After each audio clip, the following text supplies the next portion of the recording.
Hi అండి, welcome to Tatas recipes. ఈరోజు మా ఊరి స్పెషల్ డిష్ ఏంటా అది అనుకుంటున్నారా? అదేనండి బందర్ హల్వా. ఈ బందర్ హల్వా పక్కా కొలతలతో అచ్చం ఒరిజినల్ టేస్ట్ రావాలంటే కొన్ని టిప్స్ ఖచ్చితంగా పాటించాలి. మరి ఇంకెందుకు ఆలస్యం, స్టార్ట్ చేద్దామా? నేను ఈజీ పద్ధతిలో చేస్తున్నానండి. అసలు పూర్వకాలం వేరే పద్ధతిలో చేసేవాళ్ళు. ఆ పద్ధతి కూడా కావాలంటే నాకు కమెంట్ సెక్షన్లో తెలియచేయండి, అది కూడా చేస్తాను.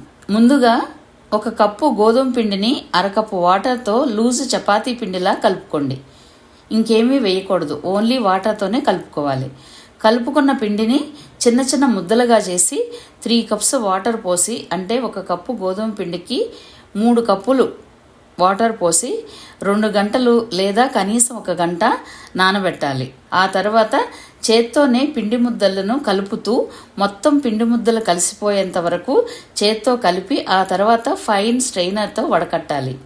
వడకట్టగా వచ్చిన పిండిని మరలా 1 కప్పు వాటర్ పోసి మరలా చేత్తో మొత్తం కలిసేలా కలిపి మళ్ళీ వడకట్టాలి.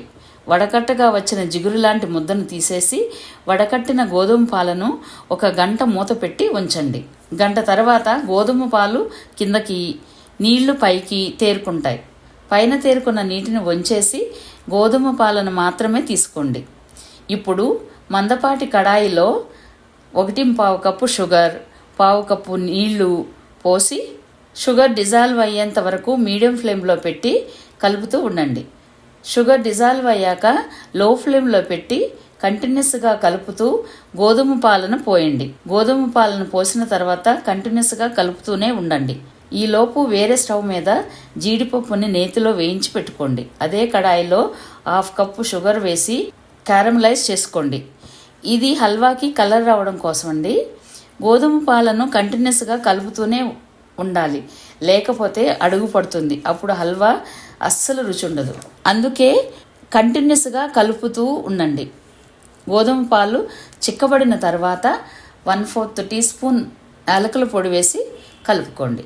ఇప్పుడు క్యారమలైజ్ అయిన షుగర్ సిరప్ని కూడా వేసి కంటిన్యూస్గా కలుపుతూ ఉండండి. ఆ తర్వాత కొద్దిగా నెయ్యి వేస్తూ కలుపుకోండి. నెయ్యి 1/2 కప్ దాకా పడుతుంది. నెయ్యి 1/2 కప్పుకి కాస్త ఎక్కువైనా వేయొచ్చు, కానీ తక్కువ మాత్రం కాకూడదు. మంచి రుచి, వాసన గల నెయ్యిని వాడితే హల్వా మధురాతి మధురంగా ఉంటుంది. నెయ్యి వేసే కొద్దీ హల్వా కడాయి నుండి సపరేట్ అవుతుంది. కడాయి నుండి సపరేట్ అయ్యి ముద్దలా అయిన తర్వాత నేతిలో వేయించిన జీడిపప్పును వేసి 1 మినిట్ కలుపుతూ ఉండండి. ఆ తర్వాత స్టవ్ ఆఫ్ చేసి చల్లారనివ్వండి. అంతే, ఎంతో డెలీషియస్ బందర్ హల్వా రెడీ. మీరు తప్పక ట్రై చేసి మీకు ఎలా వచ్చిందో నాతో షేర్ చేయండి.